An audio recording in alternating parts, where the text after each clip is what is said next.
जा।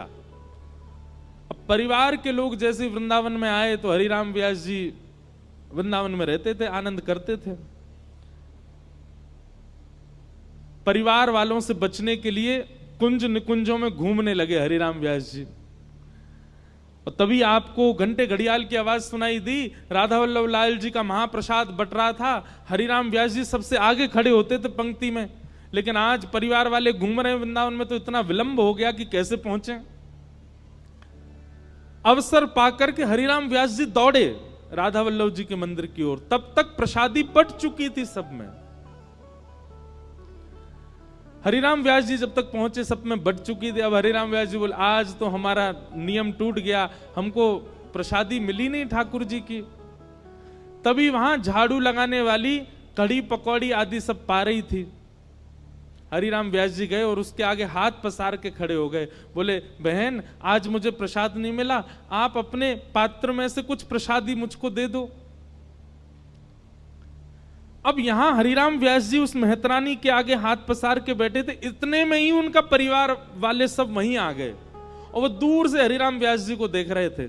और सब घर के लोग बोले अरे राम राम राम, देखो ये व्यास जी क्या कर रहे हैं, इतने विप्र कुल के, इतने ऊंचे कुल के, इतने विद्वान हरिराम व्यास जी वृंदावन आके पागल हो गए, एक मेहतरानी के आगे हाथ पसार रहे हैं। मेहतरानी बोले कि मेरे यहां का प्रसाद आप ले नहीं सकते, मेरे हाथ का छुबा आप नहीं पा सकते नाथ। हरिराम व्यास जी बोले क्यों? बोले क्योंकि मैं मेहतरानी हूं, झाड़ू पोंछा लगाना मेरा काम है, आप मेरे हाथ का स्पर्श किया प्रसाद नहीं पा सकते।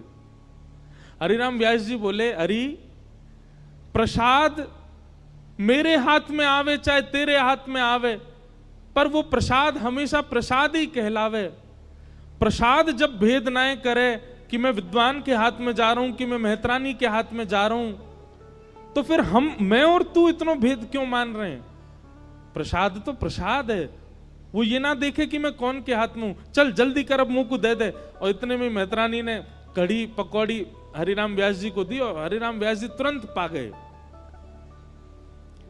अब इस दृश्य को देख करके व्यास जी के परिवार के लोग बोले ये अब हमारे किसी काम के नहीं है, जो पागल हो चुके हैं। हमने सुना था कुछ दिन पहले गधा पे डोल रहे थे, मुंह पे काली पोतली थी, और आज बताओ इनको ये विचार नहीं कि किसके हाथ का पाना चाहिए, मेहतरानी के हाथ की पकौड़ी खा गए।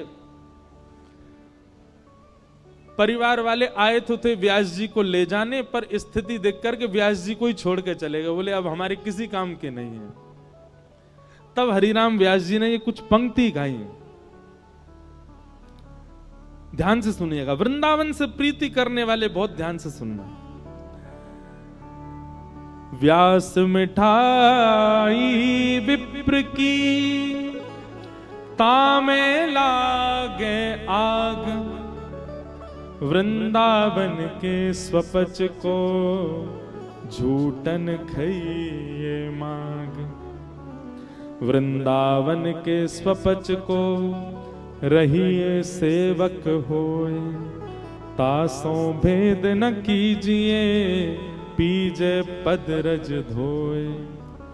व्यास कुलीन निकोटि मिले, पंडित लाख 25, स्वपच भक्त की पनही तुले न तिनके शीश।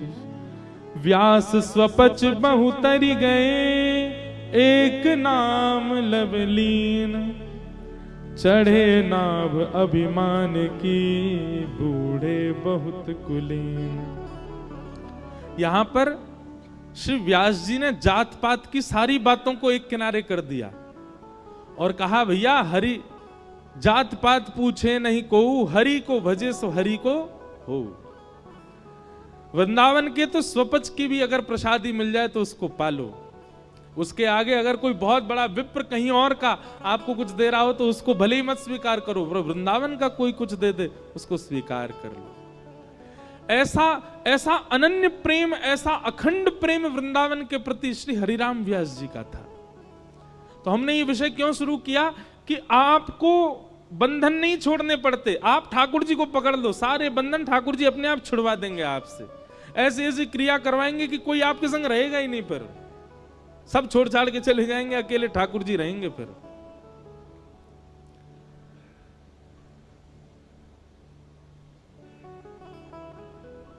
पूरे ब्रजमंडल में अब सबन को लगवे लगी कि नंद बाबा के लाला होएगो। और आज सवेरे नंदा सुनंदा ने जैसे ही जाय करके देखी यशोदा मैया के बगल में नेक सो नीलमणि जैसो लाला सोयो है। आहा, पूरे ब्रजमंडल में हल्ला कर दियो, है गयो है गयो है गयो है गयो। रास्ता में रोक रोक के सब पूछे कहाँ भयो? बोले अब तो है गयो। बोले भयो कहा? बोले है गयो। सब नंदा सुनंदा के पीछे दौड़ रहे हैं, कहां भयो कहां भयो कहां भयो। नंदा सुनंदा दौड़ी दौड़ी नंद भवन की गौशाला में गई और गौशाला में जाकर के नंद बाबा से बोली, बाबा है गयो है गयो है गयो है गयो। बाबा बोले कहां भयो? बोले आपने इतने ब्रजवासी जमाए, यमुना जी की सेवा करी, ब्राह्मणन को इतना प्रसन्न कियो, इन सबन के फलस्वरूप आपके घर नीलमणि जैसो लाला भयो है। यह बात सुनकर के नंद बाबा अति प्रसन्न हो गए। खूब ब्राह्मणों को दान दिया, ब्रजवासियों को दान दिया, गैयाओं का पूजन किया।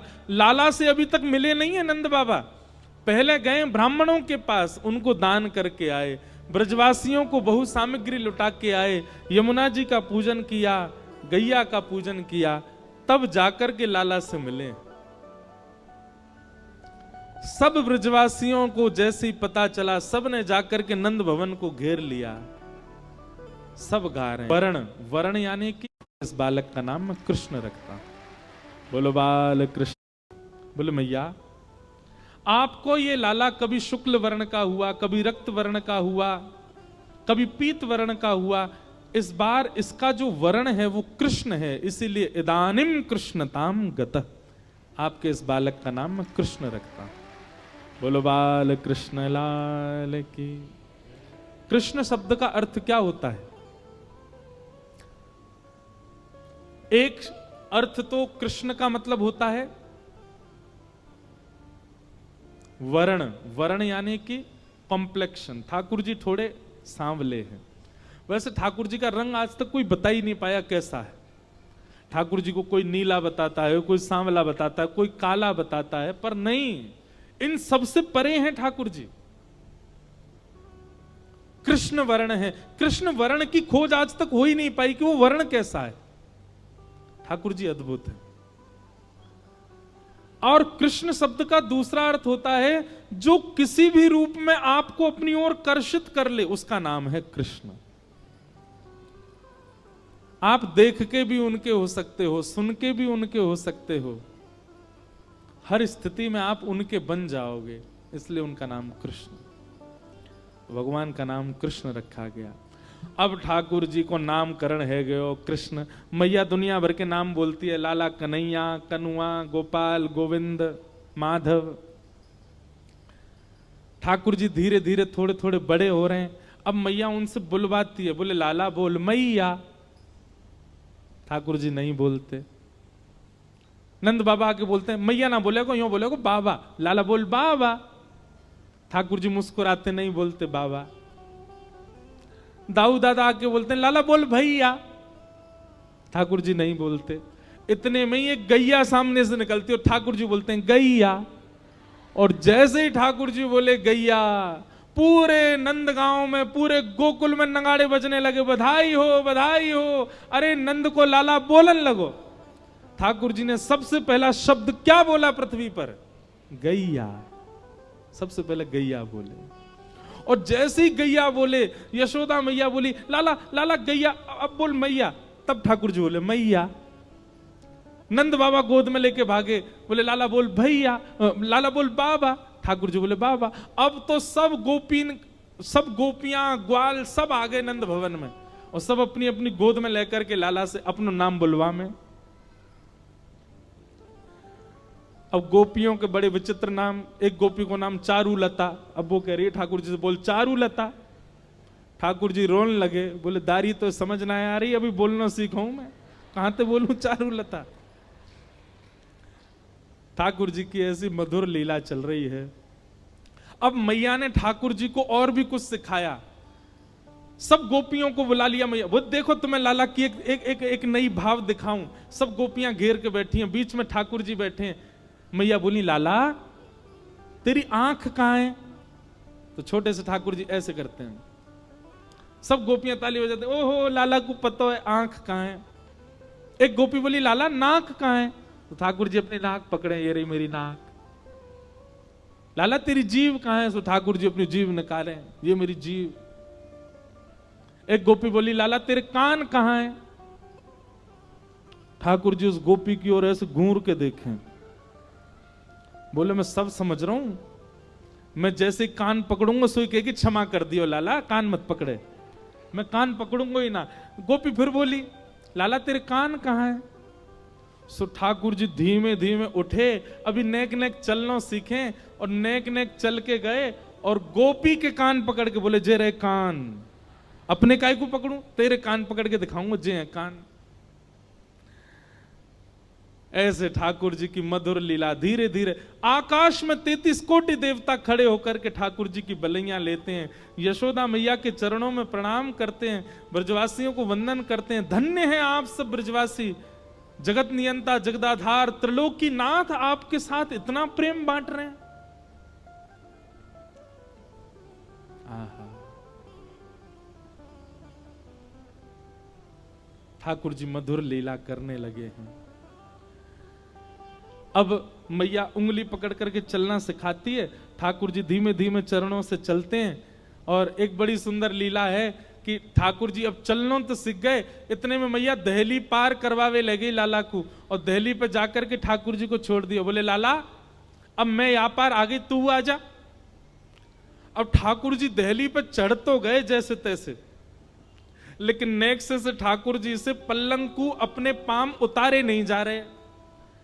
ठाकुर जी जैसे दहली से लटकने लगे, सो इतनी गहरी है नीचे कि ठाकुर जी वहीं पर लद गए, लटक गए और जोर जोर से रोने लगे। यशोदा मैया बोली कहां भयो? बोले मैया जे दहली मोह मार रही है, मोह पार ना कर रही। इतने में ही नारद जी कहते हैं, बोले वाह, कहां वामन बनकर के बलि के यहां जाते हैं और 3 पग जमीन वरदान लेने के बहाने 2 पग से तीनों लोग नाप लेते हैं, और यहां इनसे यशोदा जी की दहली नहीं लागी जा रही है। श्रुतिम अपरे स्मृतिम अपरे भजन्तु भव भीता नीतिम अपरे अहम तु नंदम वृंदे यस्या लिंदे ब्रह्मवसिता। मैंने श्रुतियों में भगवान को खोजा, स्मृतियों में खोजा, ठाकुर जी मुझे कहीं नहीं मिले। तभी नारद जी कहते हैं अरे मिल गए मिल गए मिल गए, ठाकुर जी मिल गए। किसी ने पूछा कहां मिले? बोले नंद भवन की दहली पे लटके हुए मिले, वहां बैठे हैं ठाकुर जी। ये सब ठाकुर जी का प्रभाव नहीं है बंधुओं, ये सब ठाकुर जी का स्वभाव है। ठाकुर जी बहुत प्रभावशाली हैं, पर अपने प्रभाव को गौड़ करके ब्रजवासियों के संग प्रेम कर रहे हैं। ठाकुर जी के 2 दांत निकल आए हैं, यशोदा मैया ताल बजाती है और ठाकुर जी खूब नृत्य करते हैं। नाचे नंद लाल नचावे हरि की मैया, नाचे नंद लाल नचावे हरि की मैया, नाचे नंद। उसने विचार किया कि आज जब ठाकुर जी ही मेरा भोग नहीं लगाएंगे तो मैं जीवित रह के क्या करूं। तो और मैया को ठाकुर जी दूध पी रहे हैं और मैया दही भी बिलोती जा रही है। कैसी सुंदर छवि है बंधुओं। आप सबको शायद विश्वास ना हो, पर एक ऐसी लीला आती है कि जब ठाकुर जी व्रत छोड़ के चले गए और 100 वर्ष बाद यशोदा मैया से मिले कुरुक्षेत्र में, तो जैसे ही ठाकुर जी ने यशोदा मैया को देखा, ठाकुर जी रोने लगे। और उस समय की बात है जब ठाकुर जी के नाती भी हो चुके हैं, नातियों के ब्याह भी हो चुके हैं, मतलब ठाकुर जी पर बाबा बन चुके हैं। लेकिन ठाकुर जी पर कभी काल का प्रभाव नहीं होता, ठाकुर जी सदा 16 वर्ष के ही रहते हैं।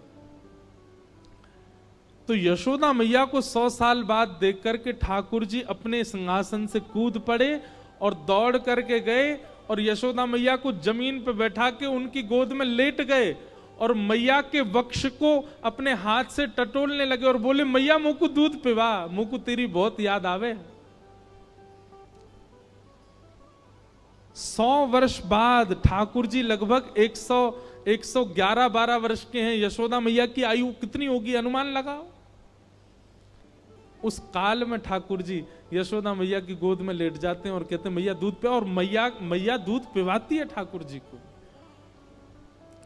यशोदा मैया और श्री कृष्ण के प्रेम का वर्णन बहुत सहजता से हम कर देते हैं व्यास मंच से, पर यह इतना सहज है नहीं, अद्भुत है।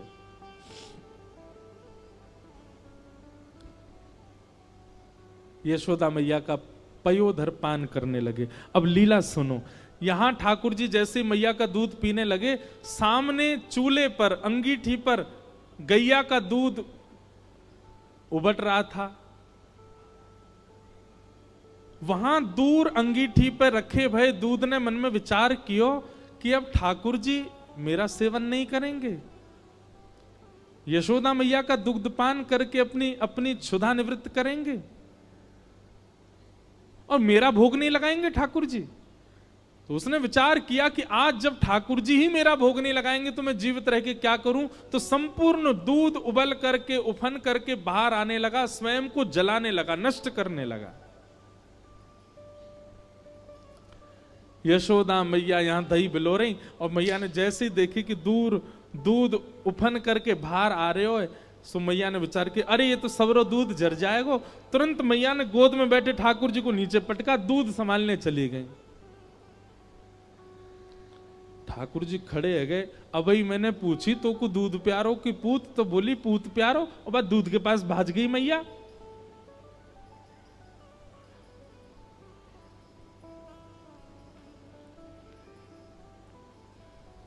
हमारे यहाँ के वैष्णव जन वर्णन करते हैं कि श्री ठाकुर जी जब हमारे पास आते हैं तो हमसे पूछते हैं क्या तुमको संसार प्रिय है कि मैं प्रिय हूं। तो हम कहते हैं कि नहीं ठाकुर जी आप ही हमको प्रिय हो। सो ही संसार में कुछ ऐसी उथल पुथल होती है, हम ठाकुर जी को भूल जैसे ही संसार की ओर भागते हैं। सो ठाकुर जी कहते हैं अच्छा झूठ बोला मोते, मोते तो कह रहे हो कि मुझको आप प्यारे हो, वह संसार में नेक आकर्षण कावे हो, भाज गए हो की ओर। ठाकुर जी बोले मैया ठीक है, आज या दूध को ही देखूंगा मैं, हैं ये ज्यादा प्यार हो तो मुंह छोड़ के भाग जाए। सो ठाकुर जी ने एक बड़ो सा डंडा उठायो और जो मैया दही बिलो रही थी उस मटकी में ही मारा, मटकी फोड़ दी। और इतना ही नहीं, इतने क्रोध में भर गए ठाकुर जी, गौरस भंडार में गए, जितनी मटकियां थी मैया यशोदा की सब फोड़ दें। यशोदा मैया ने दूध संभाला और संभाल करके पीछे मुड़ करके देखा तो मां दही की हंडी फूटी पड़ी है और सबरे मटका फूट रहे हैं और लाला उछल उछल करके सबरे मटकान को फोड़ तो जा रहा है।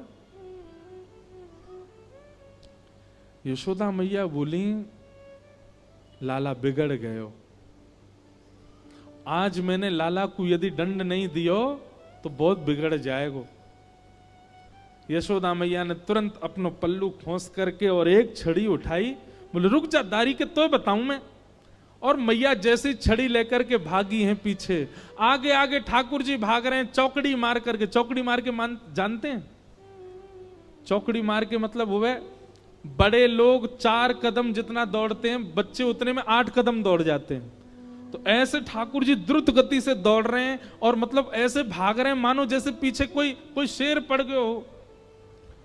और चौकड़ी मार के भागने को मतलब ये रे कभी कोई गली में कूद जाएं, कभी कहीं से कूद जाएं, कभी कहीं उछल जाएं।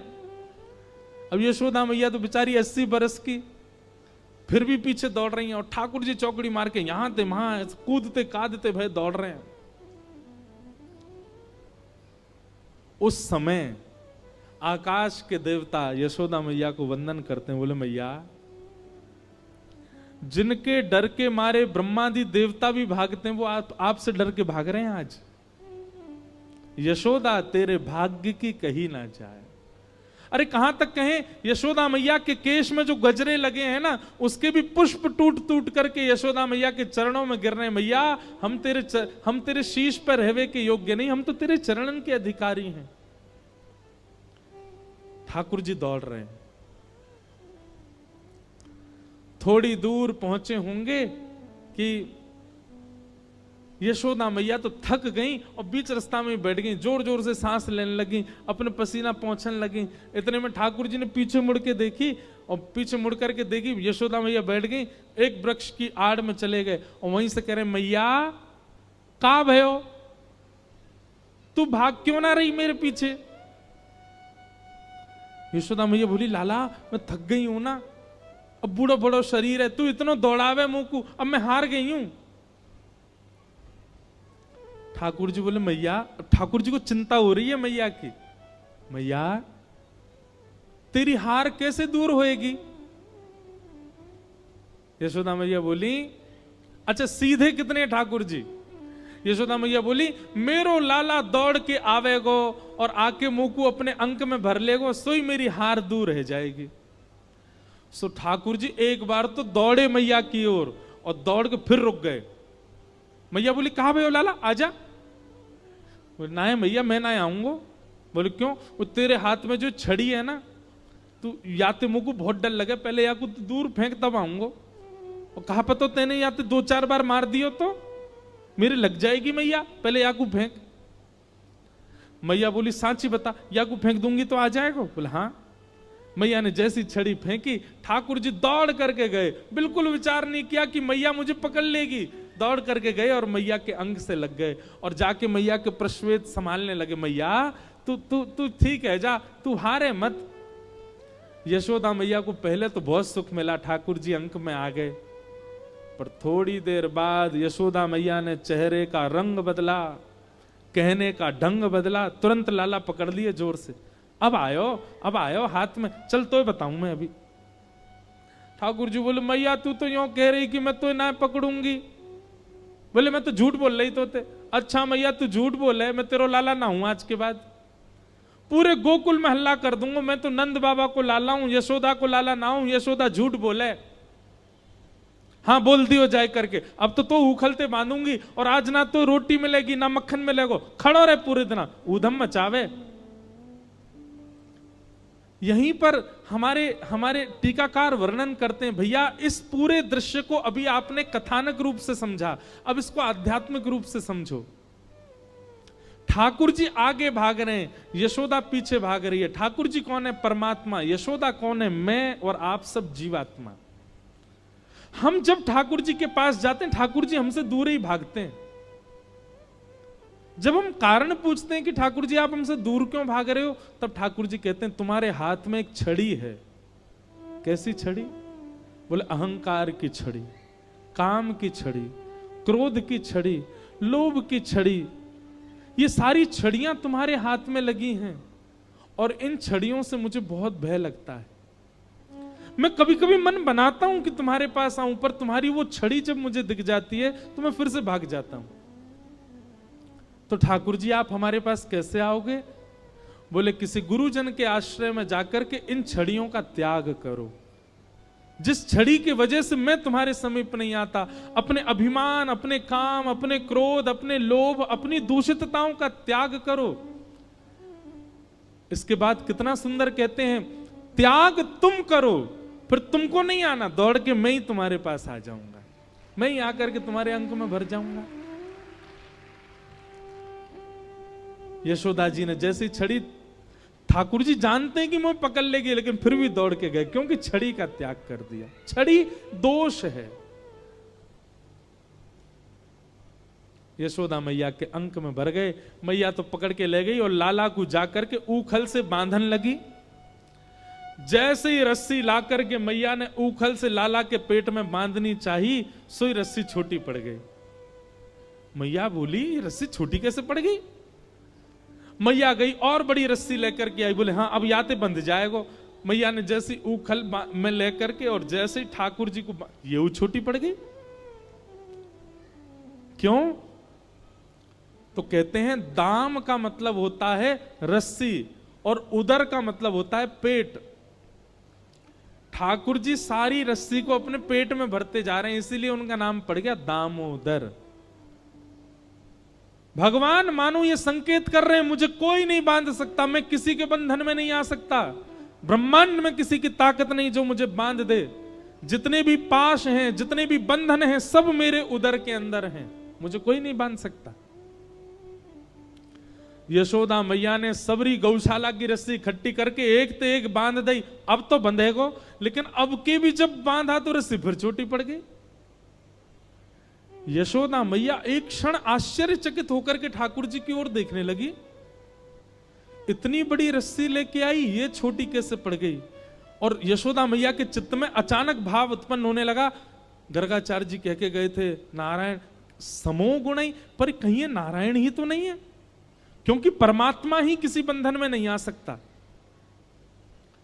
सामने खड़े भगवान ने जैसे ही देखा कि मैया मोकू भगवान मान रही है, सोई ठाकुर जी ने कही मैया और कितनी जोर से बांधेगी, देख मैं तो बंध गो। तभी मैया देखती है कि वो रस्सी पूरी बंध गई और गांठ लग गई ठाकुर जी को, बंध गए ठाकुर जी। कहने का अभिप्राय क्या है?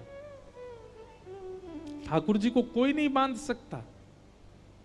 ठाकुर जी यदि आपसे प्रेम करके आपके संग रह रहे हैं, इसका मतलब आपकी प्रीति से नहीं बंधे हैं, स्वयं ठाकुर जी बंधे हैं आपसे। वो आपसे प्रेम करते हैं इसलिए आपके पास रह रहे हैं।